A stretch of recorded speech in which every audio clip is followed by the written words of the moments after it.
ইনশাআল্লাহ তাআলা আমরা যদি একটা মদিনা রাষ্ট্রের কাঠামোতে যেতে পারি তাহলে ইনশাআল্লাহ তাআলা দাওয়াতের সাথে তাবলীগের সাথে গাজওয়া এবং সারিয়া এবং জিহাদের মধ্য দিয়ে আমরা মক্কা বিজয় পর্যন্ত যাব ইনশাআল্লাহ।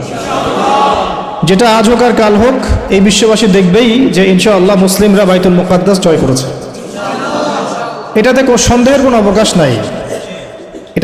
কোনো অবকাশ নাই, এবং এই কথাগুলো বলতে কারো হীনমন্য হওয়া উচিত নয়। আমরা এটাও জেনেছি এর আগের সেশনে যে দাওয়াত দেওয়ার সময় আংশিক দাওয়াত দিব না, বরং পরিপূর্ণ দাওয়াত দেওয়ার চেষ্টা করব, সত্য স্পষ্ট করব, এবং এই দাওয়াতের ফলশ্রুতিতে যদি আমাদের উপরে কোনো জুলুম নির্যাতন নিপীড়ন নেমে আসে সেক্ষেত্রে সবর করব, এবং জুলুমের ভাষা যেমন হবে প্রতিবাদের ভাষাও তেমন হবে। যদি আমরা দুর্বল থাকি তাহলে সবর, আর শক্তিশালী হলে প্রতিরোধ। সবরের ফলেও ফলাফল আসে, আবার প্রতিরোধের ফলেও ফলাফল আসে। সবরের ফলে ফলাফল আসে এর প্রমাণ বিগত 15 বছর, আর প্রতিরোধের ফলে যে ফলাফল আসে এর প্রমাণ হচ্ছে বিগত জুলাই আন্দোলন, তাই না? সবরের ফলে যে ফলাফল আসে এর প্রমাণ হচ্ছে বিগত 15 বছর ওলামায়ে কেরামের সবর, দাওয়াত, তাবলীগ, মেহনত, জেল, গুম, কত কিছু, তাই না? এগুলো তো সবরের নিদর্শন। এই সময়গুলো আমাদেরকে সে বেলাল রাদিয়াল্লাহু আনহুর কথা মনে করিয়ে দিচ্ছে, সুহাইব রুমি রাদিয়াল্লাহু আনহুর কথা মনে করিয়ে দিচ্ছে, তাই না? সুমাইয়া রাদিয়াল্লাহু আনহার কথা স্মরণ করিয়ে দিচ্ছে। এরকম অগণিত সাহাবী, আম্মার রাদিয়াল্লাহু আনহু, মুসআব ইবনে উমাইর, আবু বকর as-সিদ্দিক, উসমান বিন আফফান, তো এই যে বড় বড় সাহাবী তাদের কথা আমাদেরকে স্মরণ করাচ্ছে এই সবরগুলো। আবার জুলুমের প্রতিবাদের যদি ভাষা বেছে নেওয়া হয়, জুলুমের বিরুদ্ধে প্রতিবাদের ভাষা বেছে নিলেও যে ফলাফল আসে তারও প্রমাণ আমরা দেখলাম যে হ্যাঁ এই পদ্ধতিতেও কাজ হয়। কিন্তু আফসোসের বিষয় হচ্ছে ওই যে শুরুতে বলেছি যে আমরা শুধুমাত্র ধর্মীয় জীবনে শিরকে লিপ্ত নই, বরং আমরা রাজনীতি, অর্থনীতি, শিক্ষা, সংস্কৃতি প্রত্যেকটা সেক্টরেই শিরক এবং কুফরের মধ্যে আছি।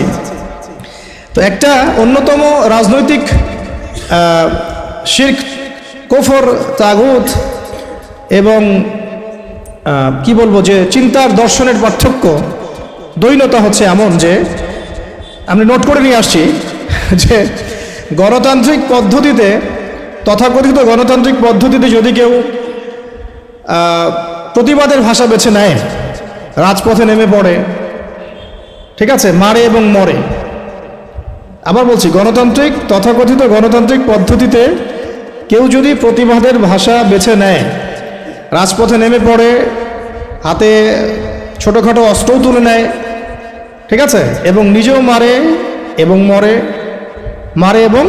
মরে, তো গণতান্ত্রিক পদ্ধতিতে আমরা তাদেরকে কখনো জঙ্গি, সন্ত্রাসী বলি না। কিন্তু এর যদি 10 ভাগের 1 ভাগও দাড়ি টুপিওয়ালা মানুষেরা করতেন, রাজপথে নেমে হালকা পাতলা কিছু অস্ত্র হাতে নিয়ে অন্যায়ের প্রতিবাদ করতেন এবং মারতেন এবং মরতেন, তখন দাড়ি টুপিওয়ালা মানুষদেরই এক শ্রেণী আবার ওই দাড়ি টুপিওয়ালাদেরকেই বলতেন জঙ্গি এবং সন্ত্রাসী, আর বাকিরা তো বলতোই, বিশ্ব মিডিয়া তোলপাড় হয়ে যেত। তাই এই হলো জাহালাত। দেখুন, তবে ওই ভাষায় যে কাজ হয় এটার প্রমাণ কিন্তু বিগত জুলাই বিপ্লব। কাজ তো হয়েছে নাকি?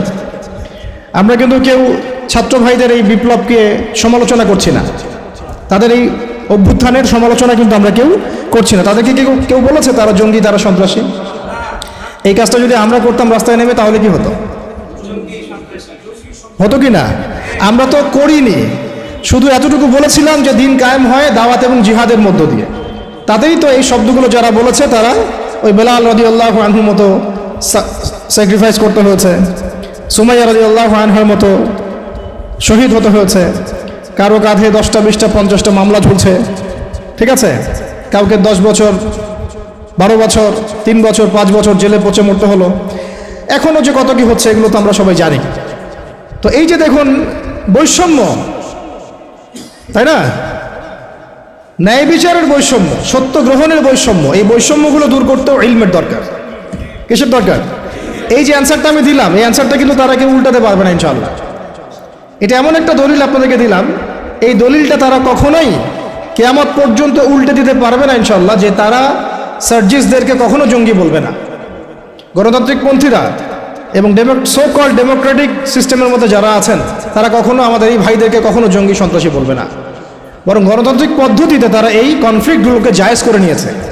এটা আমরা যদি সিরাতের ভাষায় কথা বলতাম এবং তাবলিগের সাথে দাওয়াতের সাথে আমরা বলতাম, এতটুকু বলতাম যে অন্যায়ের প্রতিবাদ করা উচিত, যেখানে জুলুম হবে তার প্রতিরোধ করা উচিত, শুধু প্রতিরোধ করা উচিত, তাহলে আমাদেরকে বিশ্ব মিডিয়ায় একেবারে জঙ্গি সন্ত্রাসী বলে তুলকালাম করে ফেলে, তাই না? করেছে, করতো, ভবিষ্যতেও করবে। ভবিষ্যতে আবার নতুন কোনো মদ আসে নতুন কোনো বোতলে, বুঝাতে পারছি কি, নতুন কোনো মদ আসে বা নতুন কোনো বোতল আসে, তাহলে তারাও একই সুন্নতেই হাঁটবে বলে আমরা মনে করি। এই জন্য আমরা এই পদ্ধতিতে যারা আছে তাদেরকে বিশ্বাস করতে পারি না। এই আদর্শ, এই দিনের মধ্যে যারা প্রবেশ করেছে তাদেরকে আমরা সিরাতের আলোকে বিশ্বাস করতে পারি না। যাই হোক, ওইটা আমাদের আজকে আলোচনার টপিক না। ইনশাল্লাহ একদিন আপনাদেরকে পলিটিক্যাল সায়েন্স পড়াবো ইনশাল্লাহ। এটা নিয়ে অনেক কথা আছে আর কি, কিভাবে এর মধ্যে শিরক আছে, কুফর আছে, এবং কিভাবে এরা রোমানদের দাসত্ব করছে। রোমান সভ্যতার দাসত্ব তারা কিভাবে করছে আমি আপনাদেরকে দলিল দিয়ে, প্রয়োজনীয় স্লাইড দিয়ে বা প্রেজেন্টেশন দিয়ে বুঝাই দিব ইনশাআল্লাহ। আজকে অন্য প্রসঙ্গ, যেহেতু ওই প্রসঙ্গে আসি, যে যত কিছুই আমরা দেখছি আশপাশে, আবার কনক্লুশনে আসি, যত কিছু, যেমন ব্যক্তি জীবনের ফিতনাগুলো, ব্যক্তি জীবনের জাহালাতগুলো, সামাজিক ফিতনাগুলো, সামাজিক জাহালাতগুলো, অর্থনৈতিক ফিতনাগুলো, অর্থনৈতিক জাহালাতগুলো, সাংস্কৃতিক ফিতনা, সাংস্কৃতিক জাহালাত, পলিটিক্যাল ফিতনা, পলিটিক্যাল জাহালাত, এবং দুনিয়াবি সাফল্য, পরকালীন মুক্তি। এই কয়েকটা মৌলিক বিষয়কে ট্রেস করতে হলে, বুঝতে হলে, আইডেন্টিফাই করতে হলে, এই সমস্যাগুলো চিহ্নিত করতে হলে এবং সমাধানের পথ বের করতে হলে একটাই সলিউশন, সেটা হচ্ছে আমাদের প্রত্যেককেই যার যার জায়গা থেকে ইলমের চর্চা করতে হবে। ঠিক আছে ভাই? ইলমের চর্চাটা আমরা কিভাবে করব, আমাদের সামনে রাস্তা কি কি, এবং আসলে আমরা যারা জেনারেল লাইনে পড়েছি তাদের হালত তো আরও দুর্দশা অনেক বেশি খারাপ। তো সব কিছু মিলিয়ে আমাদের একটু সলিউশনে আসতে হবে যে কীভাবে আমরা করতে পারি। প্রথম কথা হচ্ছে ভাই, এক নাম্বার পয়েন্টগুলো খুব ভালো করে একটু মাথায় নিব আমরা। এক নাম্বার হচ্ছে যে ইলম যে ফরজ, এটা আমার মাথায় আগে সেট করতে হবে। কি বললাম ভাই, বলেন? ইলম অর্জন যে ফরজ, এটা আপনার মাথায় আগে বদ্ধমূল করতে হবে, মনন মগজে, হৃদয়ে, মননে, মগজে বদ্ধমূল করতে হবে যে ইলম অর্জন করা নফল নয়, সুন্নত নয়, মুস্তাহাব নয়, এটা ফরজ কাজ। তো প্রথম কথা কি বললাম বলেন? ইলম অর্জন করা যে ফরজ, এটা আমাদের মনে, মেজাজে, দেমাগে বদ্ধমূল করতে হবে। বুঝতে পারছি? আমরা সবাই কিন্তু জুমার নামাজকে গুরুত্ব দেই না। দৈনিক নামাজ সে পড়ুক না পড়ুক, জুমার সালাতে হাজির। কেন? তার ধারণা হচ্ছে এই নামাজ না পড়লে তার ইসলাম টিকবে না, কাফের হয়ে যাবে, তাই না? আবার দেখা যায় রমজান মাসে রোজা মাস্টবি রাখতেইছে, তারাবি পড়ছে। তো অনেকে নামাজ পড়ছি, কেন পড়ছি? কারণ আমি এটাকে ফরজ হিসেবে মূল্যায়ন করছি। কিন্তু আপনি ইলম অর্জনকে মূল্যায়ন করছেন না খুব একটা, কারণ আপনি এটাকে ফরজিয়াতটাকে আপনি মূল্যায়ন করতে পারছেন না। মনে করছেন এটা নফল, করলেও হয় না করলেও হয়, এটা ওলামায়ে কেরামদের কাজ, আমাদের করতে হবে না, আমরা না করলেও চলবে। আবার অনেকে মনে করেন যে অনেক সময় পড়ে আছে, পরে শিখে নিব, এটা একটা ধোঁকা শয়তানের। আবার অনেকে মনে করেন যে আমার বয়স হয়ে গেছে, আমি পারবো না, আমি জেনারেল লাইন থেকে আসছি, আমি গিয়ে পারবো এগুলা, এরকম অনেকে মনে করেন। তো শয়তান তিনটা ধোঁকায় ফেলে আমাদেরকে আর কি। একটা হচ্ছে যে আমার দ্বারা হবে না, আমি পারবো না, এটা একটা ধোঁকায় ফেলে। আরেকটা হচ্ছে আমি অনেক জানি, আমার জানার দরকার নেই। এটাও জেনারেল ভাইদের মধ্যে বহুত ফিতনা আছে এরকম আর কি। ফেসবুকে কি কম দেখলাম, ইউটিউবে কি কম লেকচার শুনছি, আমি কি কম বিষয়ভিত্তিক বই পড়ছি, এরকম চিন্তা আর কি। তো মনে করে আমি অনেক জানি, এবং অনেক জানি এতটাই কেবর বা আত্মহমিকা চলে আসে যে ওলামায়ে কেরামের সমালোচনা করতে বা তাদের ভুল ধরতে বা তাদেরকে অনেক সময় কাফের ফতোয়া দিতেও বুক কাঁপে না। দেখা যায় যে স্বঘোষিত মুজতাহিদ হয়ে গেছে। মুজতাহিদ বুঝলেন কিনা, এটা ইজতিহাদ করার যোগ্যতা সে অর্জন করে ফেলেছে বলে মনে করে, সে নিজেকে স্কলার মনে করে। এক কথায় আপনাদের ভাষায় কি, স্কলার মনে করে। কিন্তু সে কিন্তু কোনো ক্লাসিক্যাল একাডেমিক পড়াশোনায় সে যায় নাই। তো এই তিনটা ফিতনায় আমরা জর্জরিত হই। একটা হলো আমি অনেক জানি, আমার জানার দরকার নাই। একটা হলো আমার দ্বারা হবে না, আমি পারবো না। আর একটা হচ্ছে অনেক সময় পড়ে আছে, পরে শিখে নেব। কি এমনটা হয় নাই? আচ্ছা, তাহলে সবার আগে আমাদেরকে যে বিষয়টা দিকে ফোকাস করতে হবে সেটা হলো ইলম অর্জন যে ফরজ, তালাবুল ইলমি ফরিদাতুন আলা কুল্লি মুসলিম, এটা আমার মগজের মধ্যে আগে বসাতে হবে। এটার ফরজিয়াত যদি আমি বুঝতে পারি তাহলে আমি প্রতিদিন অন্তত পক্ষে 1 ঘন্টা সময় তো দিতে পারবো ইনশাআল্লাহ। অন্তত 1 ঘন্টা দিতে পারবো না ইনশাআল্লাহ? ইনশাআল্লাহ। এখন যখন ফরজ মনে করেছি তাহলে এখন খুঁজতে হবে যে আমার সামনে পথ পদ্ধতি কি। আর আমরা তো এর আগের সেশনে জানলাম যে ইলম অর্জন একা একা করা যাবে না। এটা ইন্নামাল ইলমু বিত্তাআল্লুম কথা একটা হাদিসের মধ্যে আছে, অনেক সালাফও বলেছেন যে ইলম অর্জনটা কিন্তু আপনাকে সোহবতে গিয়ে একেবারে আমরা যেটাকে নার্সিং করা কি বলি, আমরা বলি না যে আমরা বাচ্চাদেরকে নার্সিং করতেছি, তো এই নার্সিংয়ের মতোই ইলমটা শিখতে হয়। এটা এমন না যে জাস্ট কিতাব বাসায় নিয়ে গেলাম পড়লাম, ঠিক আছে, বা আমি একটা অডিও রেকর্ড শুনলাম, বা আমি একটা ভিডিও দেখলাম, একটা লেখা পড়লাম ফেসবুকে, কিছু ক্লিপ আসলো ফেসবুকে, ভিডিও ইউটিউবে আসলো, রিলস আসলো, এর মধ্য দিয়ে আমি আলেম হয়ে গেলাম, বিষয়টা কিন্তু এমন নয়। বরং এটা আরও ফিতনার জগৎ। এটাতে উপকার থাকতে পারে কিছু, কিন্তু অপকার অনেক অনেক বেশি। এবং উপকার অপকার ধরার মতো যে হিকমা বা প্রজ্ঞা বা বাসিরা এটাও আমাদের কিন্তু বেশিরভাগের নাই। তাই আমরা যদি ওই জগতে ইলম খুঁজতে যাই তাহলে একটা মারাত্মক ভুল করব, তখন আমি নেক্সট সুরতে ধোঁকা খাইতে পারি। তাই ইলম অর্জন করতে হবে ওলামায়ে কেরামের সোহবতে এবং তত্ত্বাবধানে, পরামর্শ নিয়ে, তাদের কাছে সিলেবাস করে নিয়ে এবং তাদের সাথে যোগাযোগ রেখে। এমন নয় যে বিষয়টা আপনার মাথার উপরে একজন ওস্তাদই থাকতে হবে, আপনি চাইলে 10 জন 15 জন 20 জন ওস্তাদও রাখতে পারেন। এক একটা সাবজেক্টের এক একজন ওস্তাদ থাকতে পারে। আবার যদি দেখা যায় এত অ্যাভেলেবিলিটি নাই, আমার এত ওস্তাদ আমি পাচ্ছি না, অন্তত তখন একজন রাখেন, এমন একজন ওস্তাদ রাখেন যাকে ওলামায়ে কেরাম শ্রদ্ধা করেন। এভাবে আপনি আলেম খুঁজতে পারবেন না যে কার ফলোয়ার বেশি, কার মানে মাহফিলে বেশি লোক হচ্ছে, ঠিক আছে, কার সেমিনারে বেশি লোক হচ্ছে। এটা আসলে হকার বাতিল বা সাহিবুল ইলম এবং কে সাহিবুল ইলম না, এটার মানদণ্ড নয়, ঠিক আছে। ইলম কার কাছে আছে এটা খুঁজতে হলে একটা সূত্র আমি বলে দিই, যেটা আমি ফলো করেছিলাম সারা জীবন, এবং আলহামদুলিল্লাহ আমি এখানে ভুল করি নাই, আল্লাহ পাক আমাকে ভুল করার নাই আলহামদুলিল্লাহ। সেটা হচ্ছে আমি অলওয়েজ দেখেছি যে সাধারণ মানুষ কার পিছনে ছোটে এটা আমি দেখিনি। আমরা দেখেছি সাধারণ মানুষ কার পিছনে ছোটে এটাকে আমরা গৌণ করেছি, বরং আমরা দেখেছি ওলামায়ে কেরাম কার পিছনে ছোটে। বুঝতে পারলাম পার্থক্যটা? সাধারণ মানুষ কার পিছনে ছোটে এটা আমরা দেখিনি কখনোই, যেটা আপনারা দেখেন, অনেকেই দেখেন। আমরা দেখেছি ওলামায়ে কেরাম কার পিছনে ছোটে।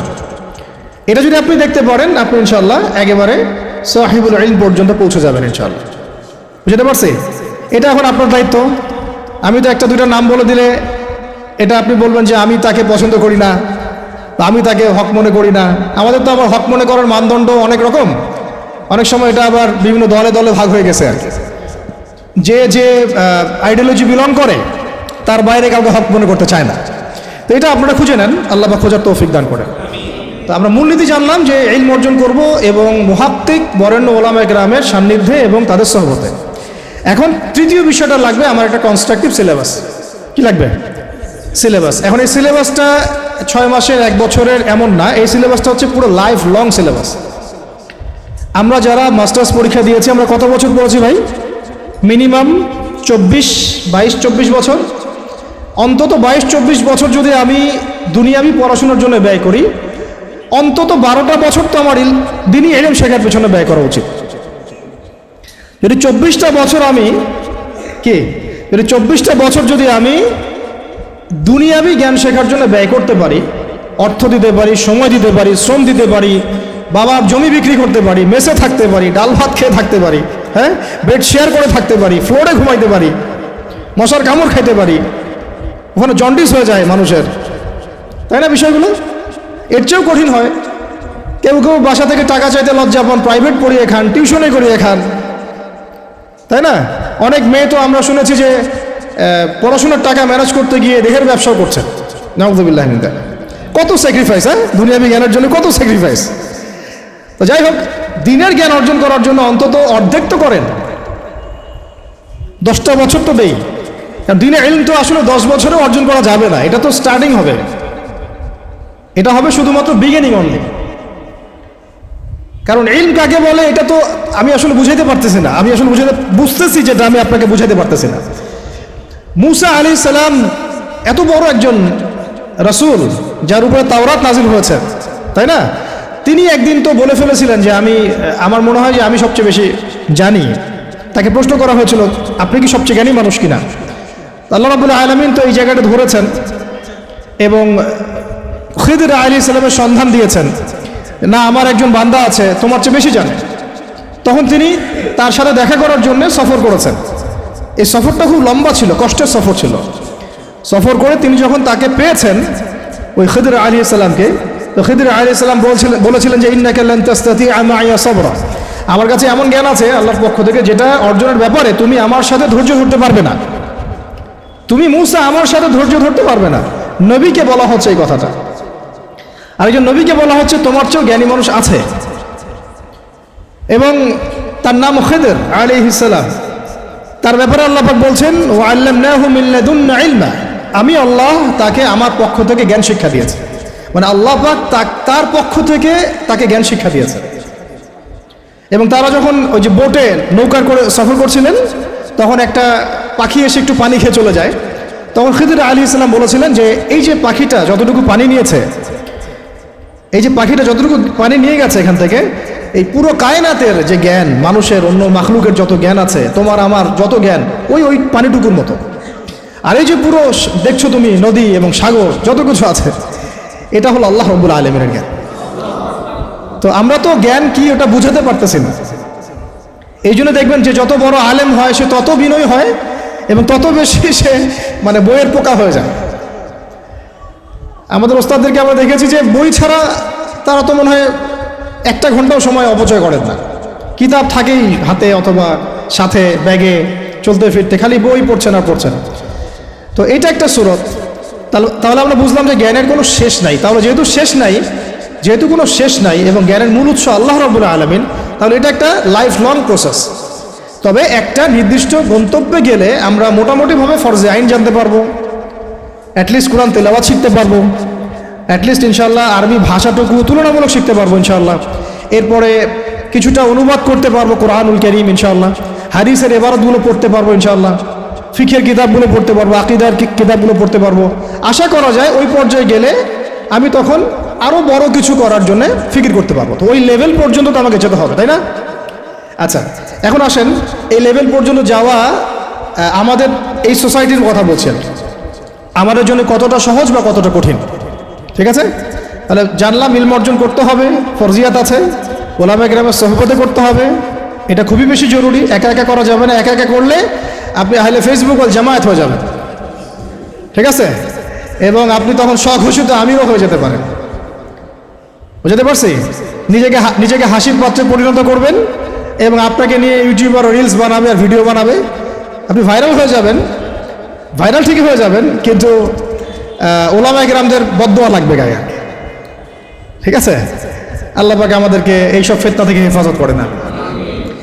সোহবত লাগবে এবং সোহবতটা একটা লং প্রসেস। এটা একদিন, 2 দিন, 1 বছর, 2 বছরের না, সারা জীবন লেগে থাকে আর কি। যদি আমাদের হায়াত আল্লাহ পাক আমাদেরকে আরও যদি 20-30 বছর বাঁচিয়ে রাখেন, মানে 30 বছরই আমাকে লেগে থাকতে হবে।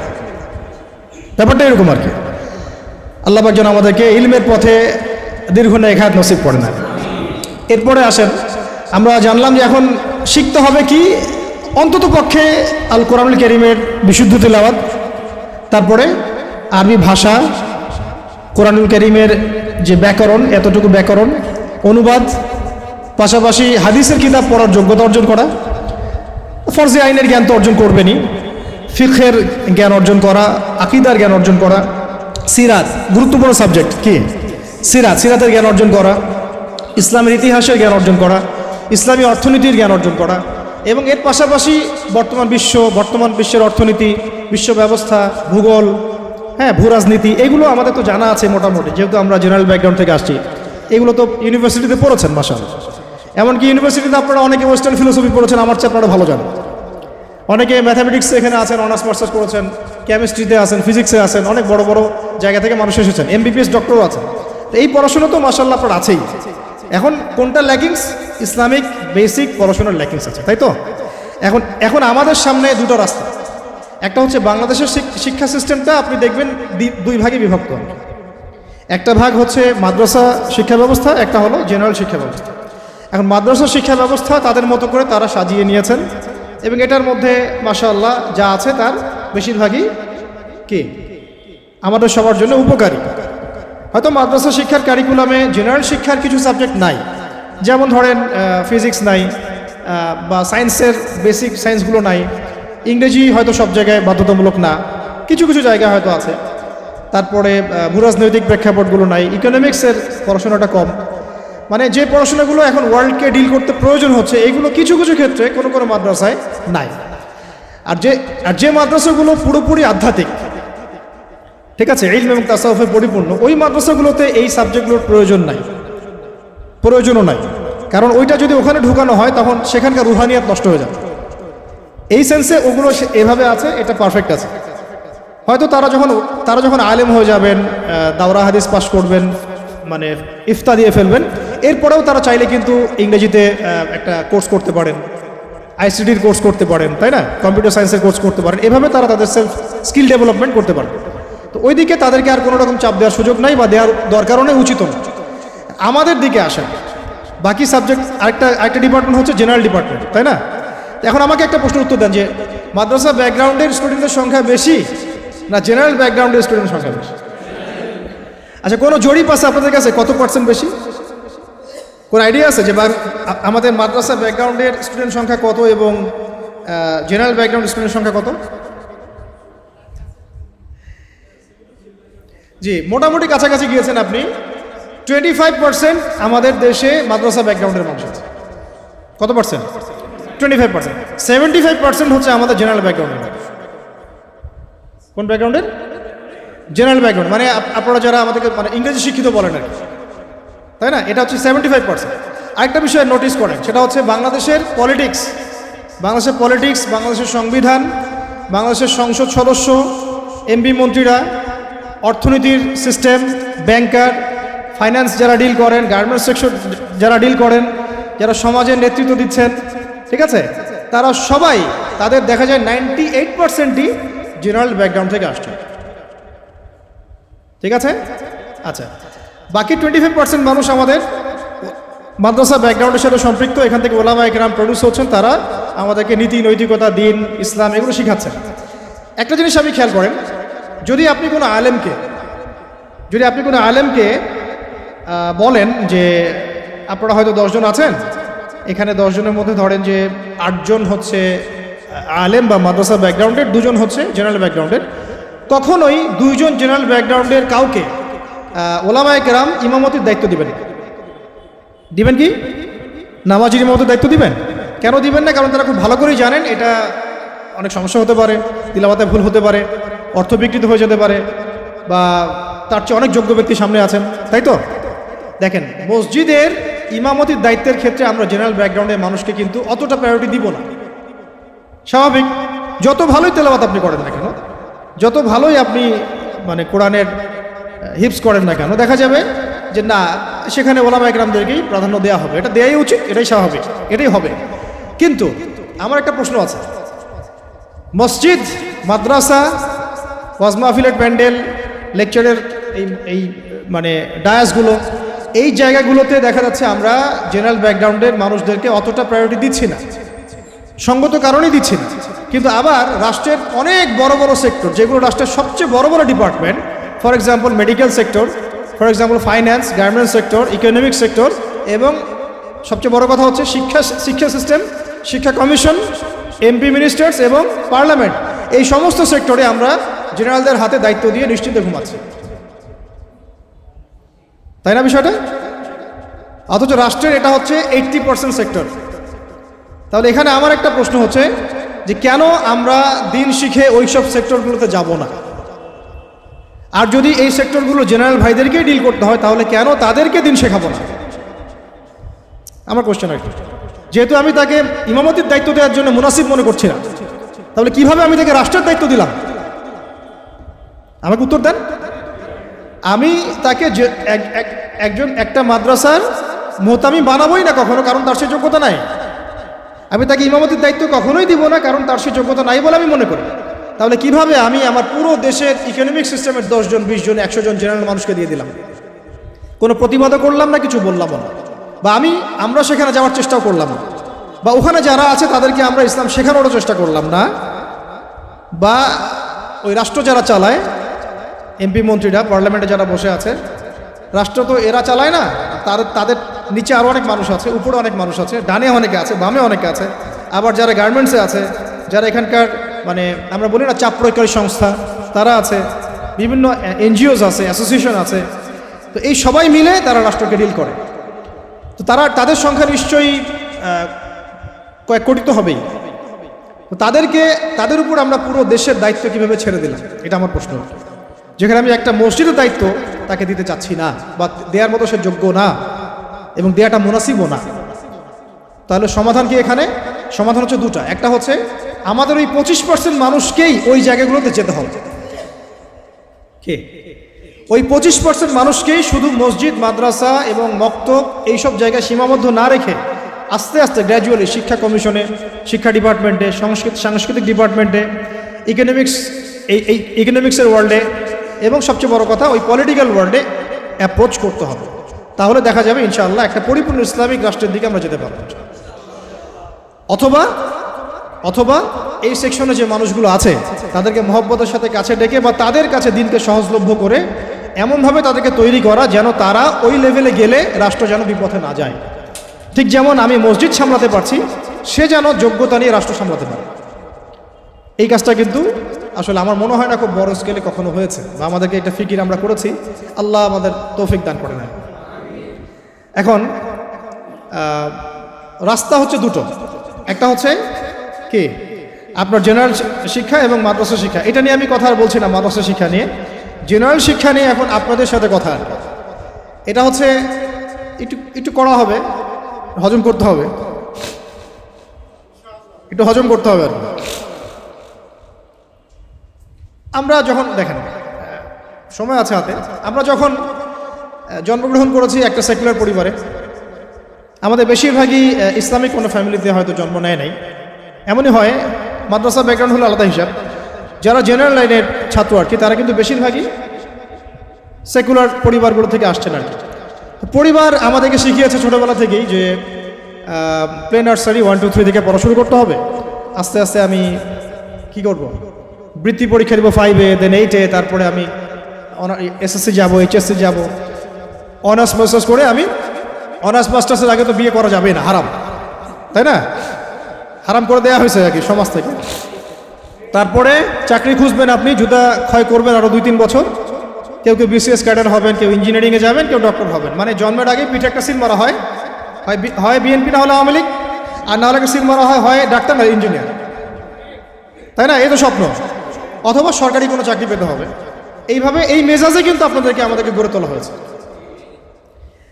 তো এইভাবেই চলছিল, সব কিছু চলছে বিগত প্রায় 40-50 বছর থেকে এইভাবেই চলছে। জেনারেল লাইনের পড়াশোনাগুলোর কথা বলছি আর কি। এর আগের অবস্থা যদি এমন ছিল না। আর ওই সময় জেনারেল লাইনের পড়াশোনার মধ্যেও ইসলামিক অনেক বিষয় ছিল, যেটা আস্তে আস্তে বিভিন্ন সরকার এসে তাগুদ এসে এটাকে সরিয়ে দিয়েছে। এখন এই সিস্টেমের মধ্যে বুকে হাত দিয়ে বলেন তো ভাই, যে আপনারা কত বছর পড়াশোনা করেছেন? মিনিমাম 20 বছর, মিনিমাম 20 বছর। এবং প্রত্যেকটা ক্লাসে আপনাদেরকে 8টা-10টা করে বই পড়ানো হয়েছে, আমাদেরকে পড়ানো হয়েছে। এবং এই বইগুলোর মধ্যে বেসিক ইসলাম তো কখনো ছিলই না। আমরা প্রাইমারি পাস করেছি, ক্লাস 5 পর্যন্ত। প্রাইমারি পাস করা বাংলাদেশের কোটি কোটি স্টুডেন্টকে যদি আপনি সূরা ফাতিহার তিলাওয়াত ধরেন, তারা বলতে পারবে। এটা বাস্তবতা। প্রাইমারি পাস করা ছেলে বাংলাদেশে হয়তো কয়েক কোটি হবে। তাদেরকে যদি আপনি শুধুমাত্র কোরআন তেলাওয়াতটা ধরেন বিশুদ্ধ করে, তাদের বেশিরভাগই পারবে না। আমি চ্যালেঞ্জ করতেছি, যারা পারবে তারা শিখেছে কোনো মক্তবে বা কোনো মাদ্রাসায় বা কোনো হুজুরের কাছে। তারা ইনস্টিটিউশনালি শেখে নাই, একাডেমিক্যালি শেখে নাই, তাদের সিলেবাসে এটা ছিল না, এখনও নাই, পরিবর্তিত বাংলাদেশেও নাই। ভবিষ্যতে যারা সরকারে আসবে তারাও রাখবে কিনা আমরা জানি না। অথচ এটা নাকি মুসলিম কান্ট্রি, এবং 16 কোটি নাকি আমরা মুসলিম। এটা নাকি ইসলামিক কান্ট্রি।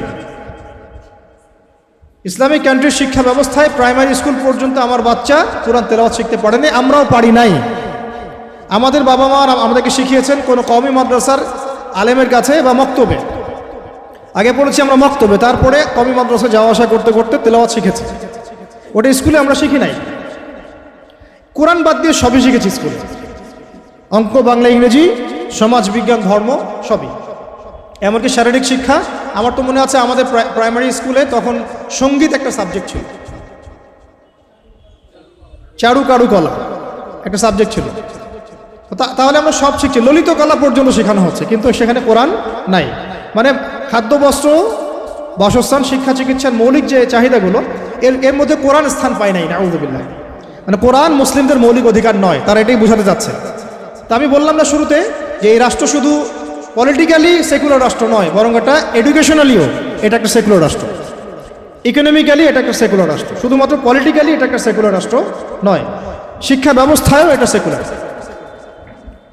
আচ্ছা, এরপরে আপনি যদি এই প্রাইমারি স্কুলের সমস্ত শিক্ষকদেরকেও বসান, দেখবেন শিক্ষকরা পর্যন্ত কোরআন তেলাওয়াত করতে পারছে, বেশিরভাগ তারা জাতির শিক্ষক। হাই স্কুলে চলে যান, আমরা হাই স্কুলে পড়েছি না ভাই, মিনিমাম 8টা বই তো ছিল কাঁধে। ওই ছোটোবেলায় ব্যাগটা ঘরে ধরিয়ে দেওয়া হতো, 8টা-10টা বই, তারপরে খাতা থাকতো, ডায়েরি থাকতো, কোরআন থাকতো, কি বলেন, কায়দাটাও কি ছিল, আম্মা পাড়াও কখনো ছিল, একটা ধর্ম বই ছিল, ইসলাম ধর্ম।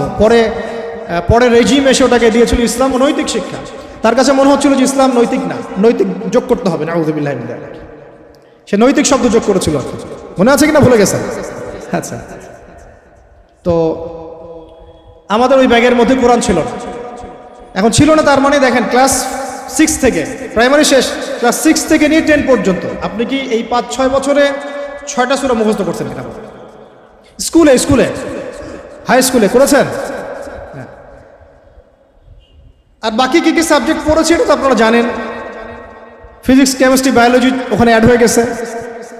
পর্যায় সারণী আমাদের ভাইদের মুখস্থ, hydrogen, helium, lithium, beryllium, boron, carbon, nitrogen, আর কি রে, ফ্লোরিন, নিয়ম, হ্যাঁ ভুলে গেছি আমি। এটা মুখস্থ ছিল আমারও। পদার্থবিজ্ঞানের যে আপনার কি সূত্রগুলো আছে, একেবারে E=mc² পর্যন্ত সব মুখস্থ আমাদের। হায়ার ম্যাথ, কঠিন সাবজেক্ট ছিল না, হায়ার ম্যাথের সব সূত্র আমাদের মুখস্থ, ত্রিকোণমিতি, পরিমিতি সব গিলা শেষ। এদিকে বাংলা বই খুললে দেখা যায় বঙ্কিমচন্দ্র, শরৎচন্দ্র, হ্যাঁ, তারপরে আরও কত চন্দ্র, সব চন্দ্রই। আপনারা পড়েন না এগুলো? সবাই পড়ছেন, এটা তো হাসার বিষয় না, সবাই পড়ছে। এখন আমাদের ছেলেমেয়েরা পড়তেছে, চেঞ্জ হয়েছে নাকি এগুলো? এখানে আমাদের সময় তো একটা গদ্য ছিল মহানবী, ওইটাও পরে উঠাই দেওয়া হলো। ছিল কবিতা ওমরে ফারুক, কাজী নজরুল ইসলামের, ওইটা উঠাই দেওয়া হলো। মাইনাস করতে করতে করতে করতে একেবারে প্রথমে দেখেন রাজনৈতিক পশ্চিমা মতাদর্শ ঢুকিয়ে দিয়েছে, মানে দেশ থেকে রাজনৈতিক অবস্থান থেকে ইসলাম মাইনাস। তারপরে অর্থনীতির মধ্যে সুদ ঢুকাই দিল, অর্থনীতির মধ্যে থেকে ইসলাম মাইনাস। তারপরে সংস্কৃতির মধ্যে দিয়ে দিল যে বিজাতীয় সংস্কৃতি, ভারতীয় সংস্কৃতি, পশ্চিমা সংস্কৃতির মধ্যে থেকে ইসলাম মাইনাস। এরপরে শিক্ষায় হাত দিল, শিক্ষায় হাত দিয়ে আস্তে আস্তে মাইনাস করতে করতে করতে এখন শরীফ থেকে শরীফা এই জায়গায় নিয়ে আসছে আর কি আপনাদেরকে, আমাদেরকে। এই হলো শিক্ষা ব্যবস্থা কোন দেশের, যে দেশের 90% মানুষ নাকি মুসলিম বাই বার্থ। আমরা ইসলাম মানে মুসলিম পরিবারে জন্মগ্রহণ করতে পেরেছি। তো তাহলে ইসলামের হালতটা আমরা বোঝার চেষ্টা করি, কি অবস্থা চলছে। মানে আমরা তো অনেক সময় মনে করি, এটা একটু বোঝেন, আমরা অনেক সময় মনে করি কি যে আমার এই ভাই, ওই ভাই, ওই ভাই, আমরা একটা কমিউনিটির মধ্যে আছি, পুরো দেশটাই মনে হয় আমাদের মতো। আসলে এই ক্যাপটিভ ওয়ার্ল্ড থেকে বের হয়ে যখন আপনি সামাজিকভাবে ডিল করতে যাবেন, দেখবেন সমাজে রন্ধ্রে রন্ধ্রে জাহিলিয়াত বলে ঢুকে আছে। আমার ঘর থেকে বাইরে বের হন, তারপর দেখেন সমাজটা কেমন। মসজিদ থেকে বাইরে বের হন, দেখেন সমাজটা কেমন। আপনি বড় বড় কর্পোরেট ওয়ার্ল্ডগুলোতে ঢুকে দেখেন কি পরিমাণ খেয়ানত আর দুর্নীতি। পলিটিক্যাল জগতে ঢুকেন, তাহলে বুঝবেন যে মানুষ কত খারাপ হইতে পারে, কত জালেম হইতে পারে। প্রশাসনের মধ্যে ঢুকেন, তাহলে বুঝবেন কিভাবে মানুষ এত বড় বড় খুনি হইতে পারে। তো আমাদের ক্যাপটিভ চিন্তা থেকে বের হতে হবে। আল্লাহ পাক আমাদেরকে তৌফিক দান করেন। এটা আপনারা পারবেন, বিকজ আপনারা এই ওয়ার্ল্ডগুলো ডিল করেন। যদি আপনারা ইসলামিক জ্ঞানে আলোকিত হন, তাহলে আপনাদের দ্বারা সম্ভব ইনশাআল্লাহ। তা আমরা দোয়া করি আল্লাহ পাক যেন তৌফিক দান করেন। তো এটা গেল হাই স্কুল। আচ্ছা, হাই স্কুলে তো A+ তো সবাই অটো পাস নাকি না? আচ্ছা, এবার আসেন হাই স্কুলের এই সবগুলো বাচ্চাকে যদি আপনি একটা জায়গায় বসান, তাদের 90% সূরা ফাতিহা বিশুদ্ধ করে পড়তে পারবে। আমি চ্যালেঞ্জ করতেছি, যারা পারবে তারা কোথায় শিখছে? স্কুলে, কলেজে, না সরি, স্কুলে শেখা নাই, কলেজেও শেখা নাই, শিখেছে হয়তো মক্তবে অথবা মাদ্রাসায় বা বাসায় কোনো টিচার রেখেছে, বা 3 দিন তাবলীগ জামাতে সময় দিয়েছে, এক চিল্লা দিয়েছে এক ভাই, ওই চিল্লাতে শিখে দিয়েছে। স্কুল তাকে শেখাতে পারেনি, ব্যর্থ, পুরো সিস্টেমই ব্যর্থ। এবার এই এই হাই স্কুলের সব টিচারদেরকে বসান একটা জায়গায়, তাদেরকে বলেন স্যার ম্যাডামদেরকে যে sir madam please kindly recite only সূরাতুল ফাতিহা ফ্রম দ্য গ্লোরিয়াস কোরআন। এতটুকু বলেন যে ভাই স্যার বা ম্যাডাম আপনি শুধু কোরআন থেকে সূরাতুল ফাতিহাটা আমাদেরকে বিশুদ্ধ করে তেলাওয়াত করে শোনান। দেখেন আপনি 80% টিচার পারে কিনা। আই ডোন্ট থিঙ্ক সো, আমি মনে করি না তারা পারে, এবং আমি এটা হলফ করে বলতে পারবে না ইনশাআল্লাহ। এরপর আরও উঁচুতে যান, এরপর কোথায় ভর্তি হয়েছেন? কলেজে এইচএসসি দিবেন। এইচএসসি পর্যায় পর্যন্ত এই সব ছেলে মেয়েদেরকে বসান। এই সব ছেলেমেয়েরা এইচএসসির পর মানে এসএসসির পরে তাদের তো দুটো হাতের জায়গায় চারটা পাখা গজায় যায়। তখন তারা দেখবেন যে দেদারসে ফ্রি মিক্সিং, দেদারসে জেনা, দেদারসে মাদক, দেদারসে মারামারি, দেদারসে পলিটিক্স সবই করতেছে, শুধুমাত্র ইসলামিক জ্ঞান অন্বেষণ করা বাদ দিয়ে। ইল্লা মাশাআল্লাহ কিছু ভাইকে আল্লাহ হয়তো হেদায়েত দেন, তারা ফিরে আসে। ওই টিচারদেরকেও বসান, সেম রেজাল্ট পাবেন আপনি। তারপরে অনার্স লেভেলে যান, সেম রেজাল্ট পাবেন, আমি বলে দিলাম আল্লাহি সেম রেজাল্ট পাবেন। এরপর আপনি চলে যান মাস্টার্স লেভেলে, একদম সেম রেজাল্ট পাবেন। তাহলে এই যে 20 থেকে 22 বছর সময় শর্ত, আমি শর্ট করলাম, আর অনেক কথা ছিল বলতে চাইছিলাম। এই যে 20-22 বছর আমাদেরকে যে পড়ানো হচ্ছে, একেবারে প্লে গ্রুপ থেকে নিয়ে আমাদেরকে যে মাস্টার্স পর্যন্ত পড়ানো হচ্ছে, আমার জীবনের যে 20-22টা বছর এরা খেয়ে ফেললো, এই 22টা বছর কি আমাকে শিক্ষামন্ত্রী ফিরাই দিবে? এই 22টা বছর কি আমাকে শিক্ষা কমিশন ফিরাতে পারবে? এই 22টা বছর কি আমাদের এই এমপি মন্ত্রীরা আমার 22 বছর, আপনার 22, পুরো 16 কোটি মানুষের মধ্যে 5-6 কোটি তো স্টুডেন্ট ছিল, সবার জীবন থেকে 20টা করে বছর তারা খেয়ে ফেলছে।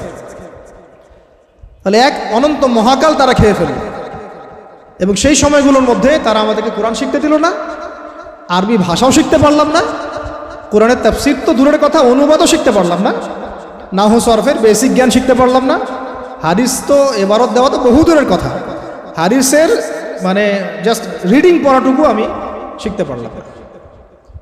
আকিদার কোনো দার্স হলো না, সিরাত শেখা হলো না, ফিকহ তো শেখাই হলো না, উসুল তো বহুত দূর কি বাকি। তাহলে যে বেসিক সাবজেক্টগুলো সেগুলো আমরা শিখতে পারলাম না। অথচ এই বেসিক সাবজেক্টগুলো না শিখলে কেউ আলেম হওয়া তো বহু দূরের কথা, সে তালেবে ইলম হইতে পারবে না। কি হতে পারবে না? তালেবে ইলম হইতে পারবে না। তার মানে কি হলো? তার মানে হচ্ছে এই দেশের শিক্ষা ব্যবস্থা ইসলামী শিক্ষাকে বৃদ্ধাঙ্গুলি দেখাইছে। শিক্ষা ব্যবস্থার মধ্যে ইসলামের কোনো দরকার নাই। ইসলাম শিখতে হলে মাদ্রাসা যাও, ওই ওখানে মসজিদে যাও, ওই মক্তবে যাও, বাসায় প্রাইভেট নিয়ে পড়ো। আমাদের এই লাখ লাখ স্কুলে, লাখ লাখ কলেজে, লাখ লাখ ইউনিভার্সিটির, হাজার হাজার বিশ্ববিদ্যালয়ে ইসলামের কথা বলতে আসবে না। শিক্ষা আমরা যা বুঝি তাই। তাহলে এটা কি কুফর না? আল্লাহ পাক যে জ্ঞানের মূল উৎস, আল্লাহ রাব্বুল আলামিন যে বলে আল্লামাল ইনসানা মা লাম ইয়ালাম, আল্লামাল ইনসানা মা লাম ইয়ালাম, আমি মানুষকে সেই জ্ঞান শিক্ষা দিয়েছি যা মানুষ জানতো না। তাহলে জ্ঞানের মূল উৎস আল্লাহ। তো আল্লাহকে ডিনাই করে, আল্লাহকে অস্বীকার করে যে শিক্ষা সিস্টেম চলেছে, এটা কি ইমানের উপর চলেছে না কুফরের উপর চলেছে? তাহলে শিক্ষার মধ্যে শিরক আছে, কুফর আছে, বুঝাতে পারলাম কি একটু? সেম ইকোনমিক্স নিয়ে যদি একদিন কথা বলি, দেখবেন এখানেও আল্লাহকে বাদ দিয়ে অর্থনীতি সাজানো হয়েছে। আর রাজনীতির কথা বাদ, ওটা পুরোটাই ডুবে আছে তাগুদের উপরে, পুরোটাই তাগুতি সিস্টেমের। এই জন্য 50 বছর 60 বছর, কারণ আমি তো বললাম, চ্যালেঞ্জ করলাম, আরও 50 বছর সময় নেন, আরও 50 বছর সময় নিয়ে এই সিস্টেমগুলো দিয়ে দেখেন ইসলাম কতটুকু কায়েম হয়। সিরাত ছাড়া কোনো রাস্তা নেই আমাদের কাছে, ওইটা অন্য আলোচনা। এখন প্রিয় ভাইরা, তাহলে এই বাস্তবতার মধ্যে আমরা পড়ে গেছি। আল্লাহ রাব্বুল আলামিন আমাদেরকে হয়তো অনেককে অনার্স লাইফে, কাউকে ইন্টার লাইফে, কাউকে মাস্টার্সে পড়ে হেদায়েত দিয়েছে। এই তো হয়তো কারো হেদায়েতের মাধ্যম হচ্ছে তাবলিগ জামাত, কারো হেদায়েতের মাধ্যম হচ্ছে অনলাইনে কোনো লেকচার, কারো হয়তো জীবনে কোনো ধাক্কা, হ্যাঁ, কারো হয়তো কি একাকিত্ব, কারো হয়তো বেকারত্ব, এক একজনের এক এক স্রোতে হেদায়েত কিন্তু এসেছে। অনেক আছে মাদকাসক্ত ছিল, হেদায়েত পেয়েছে, কিছু একটা হয়েছে জীবনে, আল্লাহকে চিনতে শিখেছে। কারো তো একটা স্বপ্ন দেখেও সে হেদায়েত পেয়েছে, একটা স্বপ্ন দেখেও সে হেদায়েত পেয়েছে। আমাদের এক ভাই বলছেন, আমি এক স্বপ্ন দেখেছিলাম যে স্বপ্নের মধ্যে আমি মনে হচ্ছে যে মরে যাচ্ছি। ওই দিন আমি ঘামা শুরু করলাম, সেদিন থেকে উঠে আমি ফজরের নামাজ শুরু করেছি, আজকে থেকে নামাজ ছাড়ি না। এমন অনেক ভাই কিন্তু আছে, মানে আমি বুঝাতে পারছি এক এক মানুষকে আল্লাহ এক এক স্রোতে হেদায়েত দিয়েছেন। কাউকে একটা দার্সে বসে হেদায়েত দিয়েছেন, কেউ মিডিয়ার মাধ্যমে পেয়েছে, কেউ কোনো বই পড়ে পেয়েছে। এখন কথা হচ্ছে আমরা পেয়েছি কত বছর পরে? 25-26, কারো বয়স 25, কারো 26, কারো 30, কারো 20, কারো আরও বেশি। কেউ তো হয়তো এখনও পান নাই। এমন অনেকে আছে। তাহলে আমাদের জীবনের হায়াতই বা কত হতে পারে?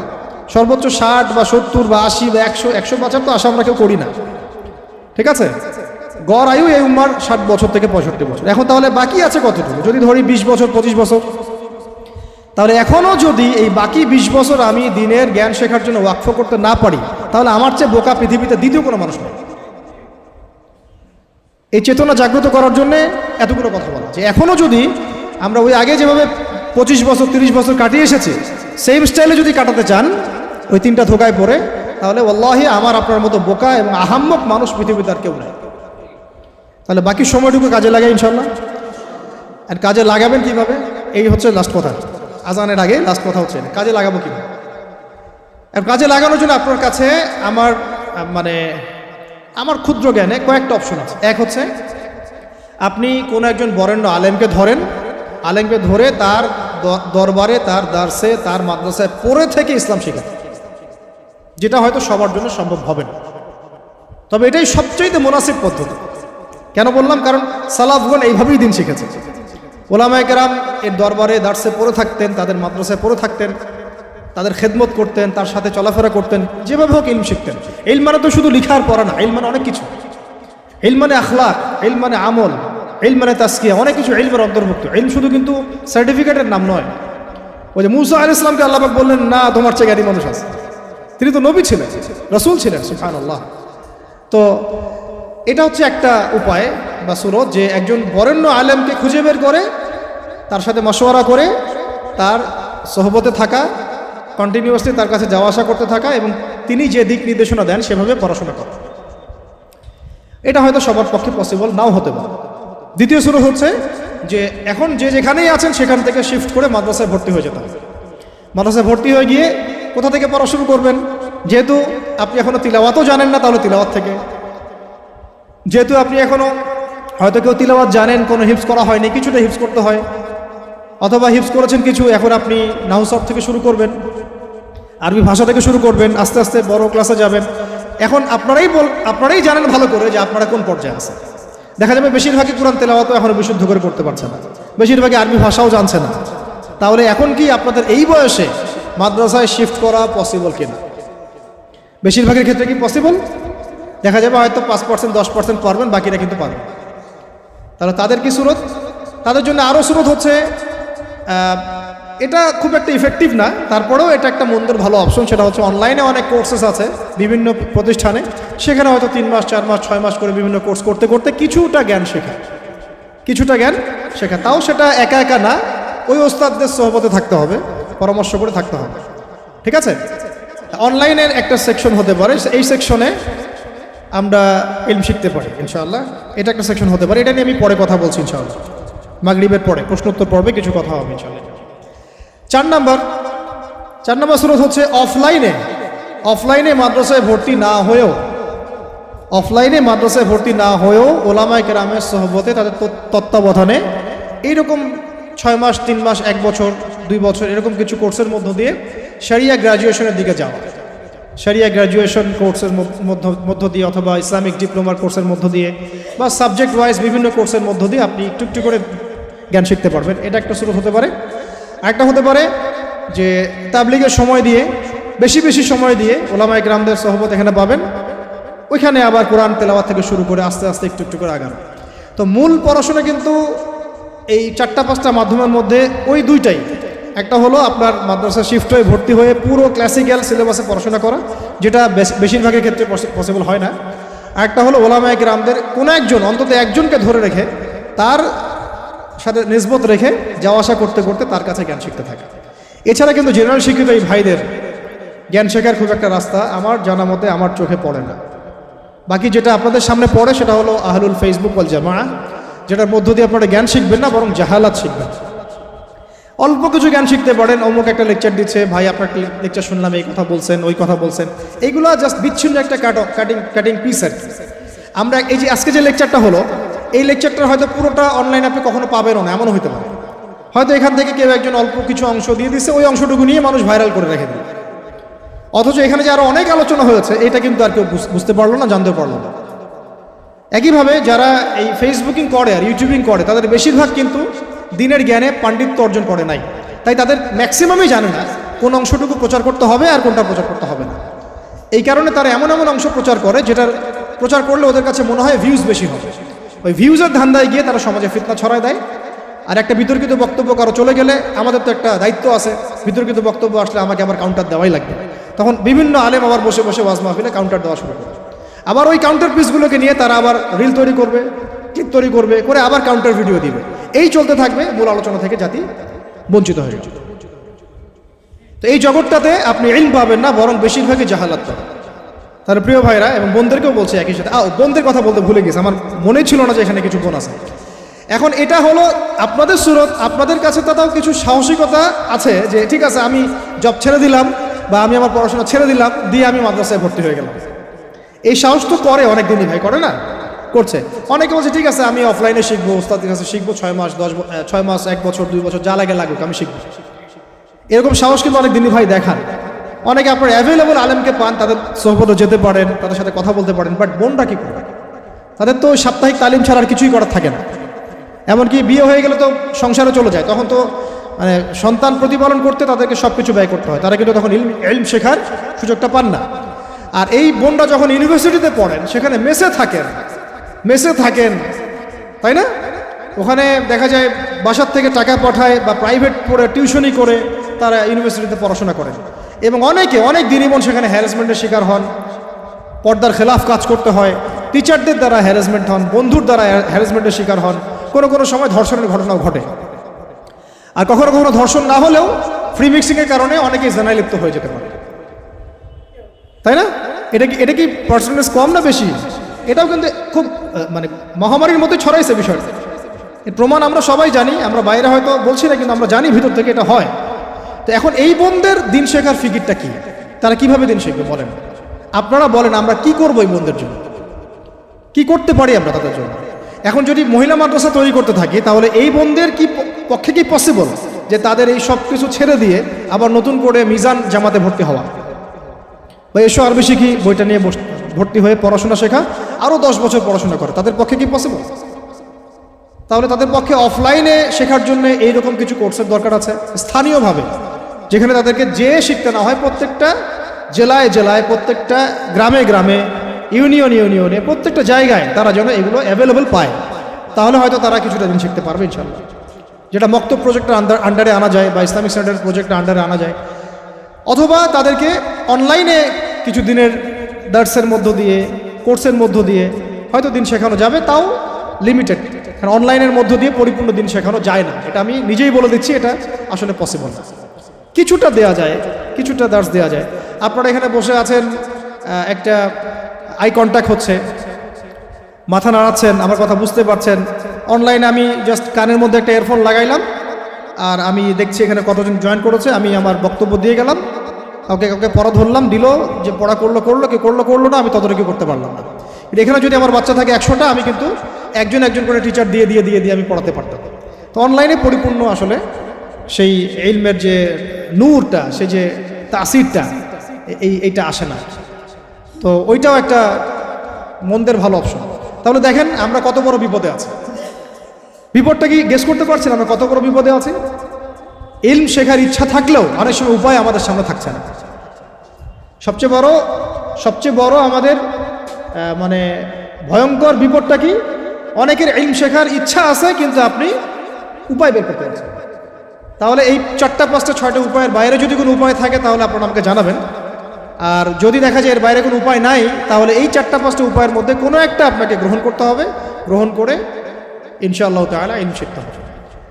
কারণ ইলম অর্জন না করলে আমল, তাসকিয়া, ওই দাওয়াত, ওই আমর বিল মারুফ, ওই নাহি আনিল মুনকার, আর ওই জিহাদের কথা বলছেন, ইসলামিক হুকুমতের কথা বলছেন, শরিয়া কায়েমের কথা বলছেন, এগুলো এতটা সহজ নয়। কারণ শুরুটাই হচ্ছে ইলম থেকে। বরং এই ইলম ব্যতীত যদি আমরা এগুলো করতে যাই তখন হবে কি, আমরা নেক্সট শুরুতে ধোঁকা খাইতে পারি, বরং আমরা উম্মার উপকার করতে গিয়ে ক্ষতি করে ফেলতে পারি। তো আল্লাহ রাব্বুল আলামিন আমাদের সবাইকে যেন ইলমের এই সমুদ্রে ডুব দেওয়ার তৌফিক দান করেন। এবং ইলম শুধুমাত্র সার্টিফিকেট কেন্দ্রিক নয়, বরং এটা অবশ্যই আধ্যাত্মিক ব্যাপার। তাই আদবের সাথে, আখলাকের সাথে, ধৈর্যের সাথে, 3টা বড় কথা বলছি ভাই। আদবের সাথে, বেয়াদবরা কখনো ইলম অর্জন করতে পারে না। ওয়াল্লাহি বেয়াদবরা কখনো ইলম অর্জন করতে পারে না। যারা ওস্তাদের সাথে বেয়াদবি করেছে তারা কখনো আলেম হতে পারে না, কখনো পারে নাই, ঝরে পড়ে গেছে। দাওরা দিয়েছে কিন্তু ঝরে পড়ে গেছে, বিকজ ওস্তাদের সাথে বেয়াদবি করেছিল। ওস্তাদ মন খারাপ করেছেন, বদদোয়া দেন নাই, জাস্ট মন খারাপ করেছে। আর ওস্তাদের খেদমত করে বহু মানুষ জেনারেল থেকে আল্লাহর ওলি হয়ে গেছে। আমাদের সামনে মিসাল আছে, জেনারেল থেকে আল্লাহর ওলি হয়ে গেছেন এমন বহু মানুষ আছেন ওস্তাদের খেদমত করার কারণে, আলেমদের সম্মান করার কারণে। আরেকটা লাগবে সবর। কি লাগবে? সবর। একদিনে তো হবেই না, সারা জীবন লেগে থাকতে হবে। আরেকটা হচ্ছে ইস্তেকামা, মানে দৃঢ়তা, মানে আমাকে লেগে থাকতেই হবে, যত বছর লাগুক, সারা জীবন লাগুক। ঠিক আছে? এই বিষয়গুলো তাজকিয়া অর্জন করার বিষয় আছে এবং ইলম অর্জনের সাথে আমলের একটা ব্যাপার আছে। ধারাবাহিকতা বজায় রাখা এবং প্রতিদিনের রুটিনের মধ্যে এই ফরজিয়াত, আবারও বলছি ইলম অর্জন কি ফরজ, এই ফরজিয়াতটাকে একটা গুরুত্বপূর্ণ জায়গায় রাখা। সারাদিনের কাজের মধ্যে এটা আমার ফরজ কাজ। নামাজের পরপর আমি অবশ্যই ইলম অর্জনকে রাখবই না। এভাবে যদি আমরা ইনশাআল্লাহ তাআলা আমাদের জীবনটাকে এখনও ঢেলে সাজাতে পারি, আমার মনে হয় এভাবে যদি আমরা 5 বছর 10 বছর আমাদের একটা টার্গেট নেই, আশা করা যায় যে আমরা অনেক বড় আলেম না হলেও অন্তত তালেবে ইলম হতে পারবো। আর আমাদের সন্তানদেরকে আলেম বানাতে পারবো ইনশাআল্লাহ। যে ভুল আমরা করেছি ওইটা আমরা বাচ্চাদেরকে করাবো না। আমাদের স্ত্রীরা হয়তো এখন নতুন করে আবার আলেমা হতে পারবে না, বাট তালেবে ইলম হতে পারবে। আমরা আমাদের মেয়েদেরকে বানাতে পারবো আলেমা, হাফেজা, মুহাদ্দিসা ইনশাআল্লাহ। তো এটাই আমাদের ফিকির, আমাদের লক্ষ্য, যাতে এখন যারা জেনারেল শিক্ষিত ভাইরা আছেন তাদেরকে যেন ফিরিয়ে আনা যায় এবং একটা সিলেবাস কেন্দ্রিক পড়াশোনা করানো যায়, যাতে তারা অন্তত তালেবে ইলম হয়। এটা অনলাইনেও সম্ভব, অফলাইনেও সম্ভব। দুটার সুরতে আমরা রেখেছি। মাগরিবের পর আমি বলবো ইনশাআল্লাহ যে আমাদের অনলাইন সুরতগুলো কি, অফলাইন সুরতগুলো কি। ঠিক আছে? আর দিনী বোনদের জন্য সেম ব্যবস্থা থাকবে। আর আমাদের বাচ্চাদের জন্য আমরা কিছু ফিকির করেছি, এই ফিকিরগুলো নিয়ে আমরা ইনশাআল্লাহ মাগরিবের পর আলোচনা করব। ঠিক আছে ইনশাআল্লাহ? আল্লাহ পাক আমাদের সবাইকে, আমাদের বাচ্চাদেরকে, আমাদের ভাইদেরকে, আমাদের বোনদেরকে, আমাদের সবাইকে আল্লাহ পাক দিনের সহি ইলম অর্জন করার তৌফিক দান করেন। আমিন।